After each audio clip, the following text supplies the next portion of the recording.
Summit में प्रदर्शन करने वालों पर शिकंजा कसा है। प्रोटेस्ट में शामिल 11 आरोपियों की पहचान कर ली गई है। जांच और छापेमारी कर रही है दिल्ली पुलिस।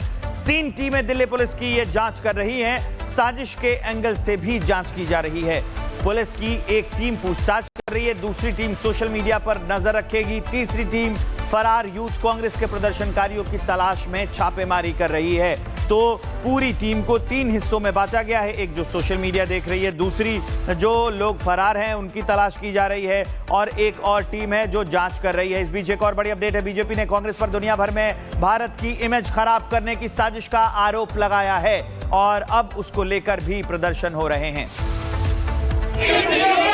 जो कुछ कांग्रेस ने किया, यह सिर्फ एक राजनीति नहीं है।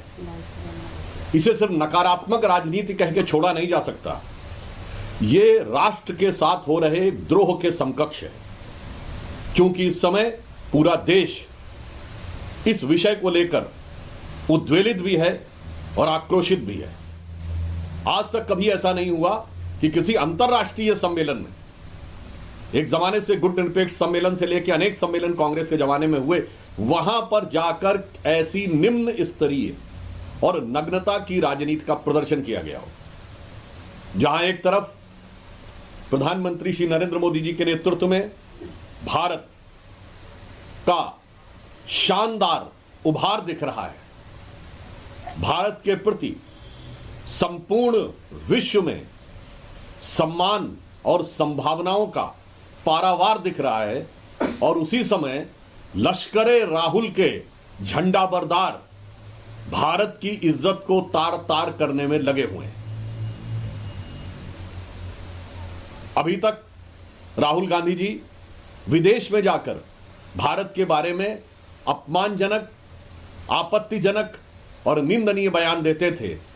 अब लश्करे राहुल के सिपाही, लश्करे राहुल के झंडा बरदार, लश्करे राहुल के फरमा बरदार अब भारत की धरती पर भी विदेशी मेहमानों के सामने भारत की छवि को खराब करने का प्रयास कर रहे हैं। तो सुधांशु त्रिवेदी को हम आपको सुनवा रहे थे। हमारे 4 सहयोगी ग्राउंड जीरो से इस वक्त बने हुए हैं आप तक अपडेट पहुंचाने के लिए। मानव, सुमित, जतिन और गणेश। सबसे पहले मानव के पास चलते हैं। जो बयान हम सुना रहे थे सुधांशु त्रिवेदी का, अब एक नया शब्द वो इजाद करने की कोशिश कर रहे हैं, और वो अपने प्रेस कॉन्फ्रेंस में बता रहे थे कि लश्करे राहुल के जो गुर्गे हैं, जो जानने वाले हैं, उन्होंने ऐसा किया। बीजेपी का क्या रुख है, क्योंकि बीजेपी के प्रदर्शन से ही मानव हमारे साथ जुड़े हुए हैं। ये मानव ग्राउंड रिपोर्ट हमें बताएंगे।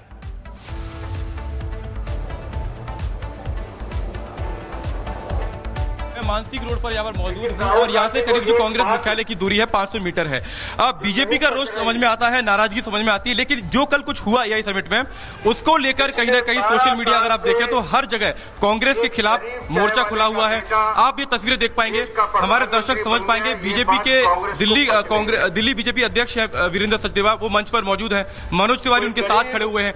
अब यहाँ से तैयारी ये चल रही है कि यहाँ से तकरीबन जो 500 मीटर की दूरी पर कांग्रेस मुख्यालय है 24 अकबर रोड, वहां पर सभी कार्यकर्ता बीजेपी के पहुंचेंगे, वहां पर ये प्रदर्शन करेंगे। तो आप इस तरीके से यहाँ पर देख सकते हैं कि भारी तादाद में यहाँ पर कार्यकर्ता जमा हो चुके हैं। 1.5 घंटे से ज्यादा समय हो चुका है। आगे थोड़ी सी दूरी पर ही रैपिड एक्शन फोर्स भी यहाँ पर तैनात कर दिया गया है। हाथों में पोस्टर बैनर है, उस पर लिखा हुआ है कि कांग्रेस और राहुल गांधी देश के गद्दार हैं, और इनके हाथ में पोस्टर बैनर लेकर। और देखेंगे आप वीरेंद्र सचदेवा, मनोज तिवारी और भी बीजेपी के बड़े नेता यहाँ पर प्रदर्शन कर रहे हैं। ये बीजेपी का प्रदर्शन चल रहा है और कांग्रेस के खिलाफ हो रहा है। तो हम आपको कांग्रेस मुख्यालय लिए चलते हैं। सुमित झा हमारे सहयोगी जुड़े हुए हैं। कांग्रेस मुख्यालय के क्या हाल है, वहां के नेता कार्यकर्ता क्या कर रहे हैं, पुलिस की तैनाती क्या है, सब कुछ सुमित बताएंगे।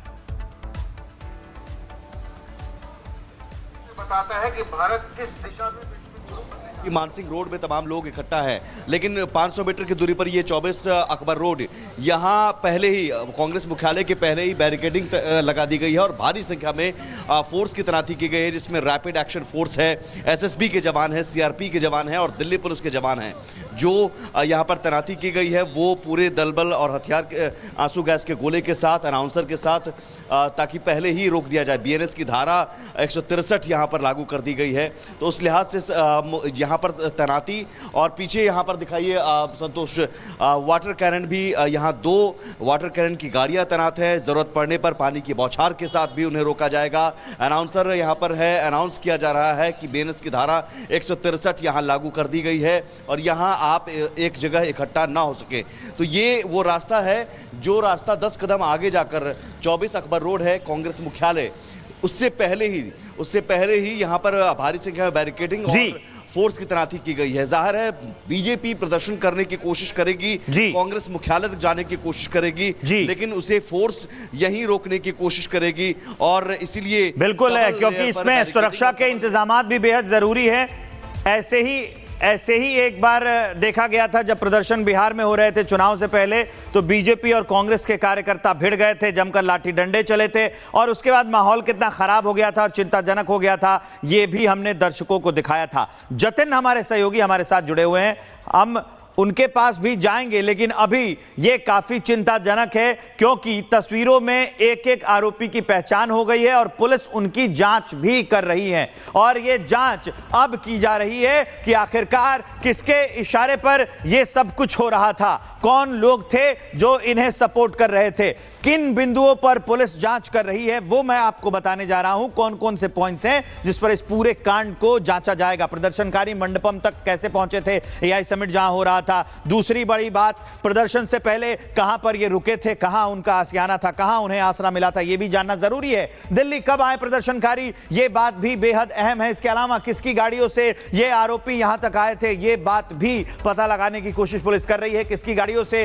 ये आरोपी लाए गए थे और आरोपियों के मोबाइल फोन की जांच चल रही है। किसने फोन किया था, किसने इन्हें इंस्ट्रक्ट किया था, हंगामा करने से पहले मोबाइल पर किससे संपर्क किया गया, यह भी दिल्ली पुलिस जांचने की कोशिश कर रही है। आरोपियों की टी शर्ट दिल्ली में कहां प्रिंट हुई, कहां छपवाया गया ऐसा टी शर्ट, ये पूछा जा रहा है। टी शर्ट प्रिंट कराने में पैसे किसने दिए, इसकी भी जांच की जाएगी। काली छतरी लेकर घुसने की प्लानिंग किसकी थी, यह भी जांच का विषय है। और किसके आदेश पर यह पूरा हंगामा हुआ, यह जांच करने की कोशिश की जा रही है दिल्ली पुलिस के द्वारा। बिल्कुल, मेरे सहयोगी विवेक समझा रहे थे कि किस तरीके से आगे की जांच जो है वो की जाएगी, लेकिन इसके साथ साथ आपको बता दें कि अलग अलग लोकेशन से रिपब्लिक भारत की टीम ग्राउंड जीरो पर मौजूद है। मेरे सहयोगी सुमित, जतिन हमारे साथ मौजूद है, मानव भी हमारे साथ मौजूद है। जतिन, आपका रुख करेंगे, क्या अपडेट है, क्योंकि कुछ ही देर में इन सभी प्रदर्शनकारियों को, आरोपियों को जो है वो कोर्ट में पेश किया जाएगा। बिल्कुल, देखिए चारों ही आरोपियों को अब से कुछ देर बाद कोर्ट में पेश किया जाएगा, लेकिन उससे पहले मेडिकल कराया जाएगा, जिसको लेकर आप देखेंगे सामने जो तैयारी है वो की जा रही है। एसएचओ की गाड़ी आपको सामने खड़ी हुई नजर आएगी। तिलक मार्ग पुलिस स्टेशन में इस वक्त मेरी मौजूदगी, अब से थोड़ी देर बाद मेडिकल कराया जाएगा और मेडिकल कराने के बाद पटियाला हाउस कोर्ट की कोर्ट नंबर 6 बताया जा रहा है, जहां पर इन चारों ही प्रोटेस्टर्स है उनको पेश किया जाएगा। तिलक मार्ग थाने से पटियाला हाउस कोर्ट की दूरी तकरीबन 300 से 400 मीटर ही है, तो कुछ ही टाइम बाद पेशी होगी। लेकिन जो अपडेट हमें मिल रहा है कि दिल्ली पुलिस इस मामले में चारों ही जो प्रदर्शनकारी प्रोटेस्टर्स है यूथ कांग्रेस के, उनकी कस्टडी मांगेगी। कस्टडी मांगने के पीछे वजह बिल्कुल क्लियर है कि लार्जर कॉन्स्पिरेसी के तहत ये प्रोटेस्ट जो है वो किया गया, उसको लेकर इन्वेस्टिगेट करना है, पूछताछ करनी है। और सबसे महत्वपूर्ण कि प्रदर्शन में 11 लोग शामिल थे, जिनमें से 4 की गिरफ्तारी हुई है, 7 अभी भी फरार है, उनकी पहचान कर ली गई है, लेकिन वो अभी तक पुलिस की गिरफ्त में नहीं है। तो उनके बारे में भी जानकारी जुटानी है। किसने पैसे दिए, टी शर्ट कहां से प्रिंट हुई, पहले काली छतरी ले जाने का प्लान था, वो प्लान किसने बनाया, यूथ कांग्रेस के क्या आला अधिकारी भी इस पूरे प्रदर्शन में शामिल थे, रूपरेखा किस तरीके से तय की गई, ये जो एक तरीके से रजिस्ट्रेशन कराया गया वो किसके कहने पर कराया गया, ये ऐसे सवाल है जिनके जवाबों को खंगालना बाकी है। और यही कारण है कि इन चारों की कस्टडी मांगेगी दिल्ली पुलिस और आगे इस पूरे मामले में इन्वेस्टिगेशन की जाएगी। अभी तक जो अपडेट मिल रहा है कि एफआईआर लार्जर कॉन्स्पिरेसी के सेक्शंस में की गई है, बीएनएस की तमाम जो धाराएं है उसमें की गई है, 61/2 सेक्शन है उसमें एफआईआर दर्ज की गई है। तो कहीं ना कहीं शिकंजा दिल्ली पुलिस कस रही है, लेकिन किस तरीके से साजिश हुई उन सभी तथ्यों को खंगालने का काम करेगी और यही कारण है कि कस्टडी इन चारों ही आरोपियों की मांगी जाएगी। काफी अहम जानकारियां जतिन आप दे रहे हैं, पुलिस कैसे जांच करेगी आप नजर बनाकर रखिए, अपडेट हम दर्शकों तक पहुंचाएंगे। लेकिन ये जो शर्मनाक प्रदर्शन हुआ है, इस पर कांग्रेस से कुछ सवाल हैं, वो पूछने बेहद लाजमी हैं। कांग्रेस नेतृत्व की सहमति से ऐसा प्रदर्शन हुआ क्या? देश को अपमानित करने की कोशिश क्यों की जा रही है कांग्रेस के द्वारा? विदेशी मेहमानों के सामने ऐसा ड्रामा क्यों रचा गया? इंटरनेशनल फोरम पर हंगामे से क्या सत्ता मिल जाएगी? एआई में देश के बढ़ते कदम से परेशान है क्या कांग्रेस? ऐसे प्रदर्शन से दुनिया को क्या संदेश दिया है आपने? ये वो लाजमी से सवाल हैं जो पूछे जाने चाहिए इस प्रदर्शन के बाद। और अब ये सवाल इसलिए हर जगह से पूछे जा रहे हैं क्योंकि जब एक मंच सजा था, पूरी दुनिया आई थी, टेक्नोलॉजी देख रही थी, तो क्या विरोध का कोई दूसरा तरीका नहीं हो सकता था? बिल्कुल, देखिए अब बड़े सवाल जो है वो इस पूरे मामले को लेकर खड़े हो रहे हैं। मेरे सहयोगी गणेश भी हमारे साथ बने हुए। गणेश, देखिए अभी बड़ा सवाल ये है कि भारत मंडपम में जहां पर ये पूरा इवेंट हो रहा है वहां पर सिक्योरिटी में क्या कुछ चेंजेस हुए हैं? क्योंकि देखिए बड़ा सवाल ये भी है वहां पर सिक्योरिटी में कि कैसे ये अंदर चले गए, क्या बराबर वहां पर चेकिंग नहीं हुई थी और क्या कोई अभी चेंज वहां पर देखने को मिल रहा है? देखिए, जिस तरीके से कल घटना घटित हुई है उसके बाद सिक्योरिटी के पुख्ता इंतजाम किए गए हैं। कोई भी व्यक्ति अगर अंदर प्रवेश करता है, पहले भी और आज भी, बिना क्यूआर कोड उसका चेक किए अंदर प्रवेश नहीं कर पा रहा था। लेकिन कल किस तरीके से आईवाईसी के कार्यकर्ता अंदर पहुंचते हैं, उसके बाद वो हुड़दंग करते हैं, हंगामा करते हैं, नारेबाजी करते हैं, वो पूरा जांच का विषय होगा किस तरीके से वो लोग अंदर पहुंचते हैं। मैं फिलहाल अगर बता दूं तो फिलहाल केंद्रीय मंत्री अश्विनी वैष्णव पवेलियन के अंदर मौजूद है और अलग अलग जगहों पर, अलग अलग स्टॉल पर वो जाके जो एंटरप्रेन्योर्स है उनसे मुलाकात कर रहे हैं, उनके जो इनोवेशन है उसके बारे में जान रहे हैं। लेकिन कल की जिस तरीके से घटना घटित हुई उसको लेकर चारों तरफ आक्रोश है, चाहे वो दर्शक हो जो घूमने के लिए कांग्रेस ने की है। ये सीधा सीधा देश की साख को बट्टा लगाने की कोशिश है। एआई समिट, पूरे विश्व के लोग वहाँ उपस्थित थे, भारत की प्रतिभा को देख रहे थे, भारत की ताकत को देख रहे थे। तो आप क्या संदेश देना चाहते हैं? आप देश का दुश्मन है जिस तरह की हरकत कर रहे हैं। तो भारतीय जनता पार्टी नहीं, देश की पूरी जनता कांग्रेस का विरोध करेगी, इस हरकत का विरोध करेगी। मंच बहुत गलत चुना है कांग्रेस ने, देश की छवि धूमिल हुई है। मैंने अभी कहा ना कि आप पॉलिटिकल राजनीतिक विरोध करते करते आप देश का विरोध करने लग गए, आपको इस बात का एहसास नहीं है। मनोज तिवारी भी यहाँ पर मौजूद है, मनोज उनसे बात करेंगे। मनोज जी, मैं देख रहा हूँ आप वाराणसी में थे, ये प्रदर्शन हुआ, उसके बाद आप भी सुबह पहुंच गए क्योंकि नाराजगी बहुत ज्यादा है क्योंकि कांग्रेस ने मंच बहुत गलत चुना है। 100% मैं बताऊं आपको कि देश की जनता इन कांग्रेसियों को माफ नहीं करेगी। कांग्रेस के जो नेता जिनके अंदर जरा भी देशभक्ति है वो तुरंत कांग्रेस छोड़ करके राहुल गांधी और कांग्रेस की इस कृत्य का बहिष्कार करे, वरना देश की जनता उनका बहिष्कार करे। दूसरे दल भी कांग्रेस का समर्थन करते नहीं दिखाई दे रहे। मैंने तो कोई बयान नहीं सुना, आपने सुना? कोई नहीं करेगा दोस्त।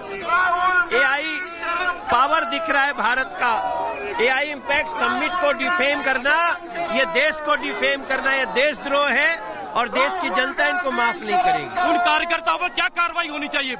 उनको एक एक को पकड़ करके जो कानूनी कार्रवाई है वो होनी चाहिए। मनोज तिवारी को आप सुन रहे थे, वीरेंद्र सचदेवा को आपने सुना, दिल्ली बीजेपी के अध्यक्ष हैं। तो आप देखिए, ये तस्वीर अपने आप में खास इसलिए हो जाती है, यहाँ से करीब 400 मीटर की दूरी पर आगे निशांत आपको दिखाएंगे, थोड़ा कैमरा ऊपर उठाकर दिखाइएगा निशांत जी। ये वो रास्ता है जो जहां से बीजेपी के तमाम बड़े नेता कूच कर रहे हैं कांग्रेस मुख्यालय की तरफ। अब यहाँ से तकरीबन दूरी 500 मीटर यहाँ से बची हुई है और अब देखना ये होगा कि पुलिस इनको कहां पर रोकती है, क्योंकि ये अपनी नाराजगी सुबह से ही यहाँ पर जता रहे हैं, रोष इनके मन में काफी है। लेकिन जाहिर सी बात है, जो प्रदर्शन कल हमने यही समिट में देखा उसके बाद से बीजेपी तो इस मुद्दे को बुलाना चाहेगी, क्योंकि कांग्रेस ने जो कुछ कल यही समिट में किया है उसके बाद से अब बीजेपी को कहीं ना कहीं एक और मौका मिल गया है, क्योंकि संसद में जिस तरीके से राहुल गांधी को घेरा गया उसके बाद अब जो युवा कांग्रेस के कार्यकर्ताओं ने कल यही समिट में किया उसके बाद एक नया मुद्दा बैठे बिठाए यहाँ पर बीजेपी को मिलता हुआ दिखाई दे रहा है। ये सीधा तस्वीर हम आपको दिखा रहे हैं।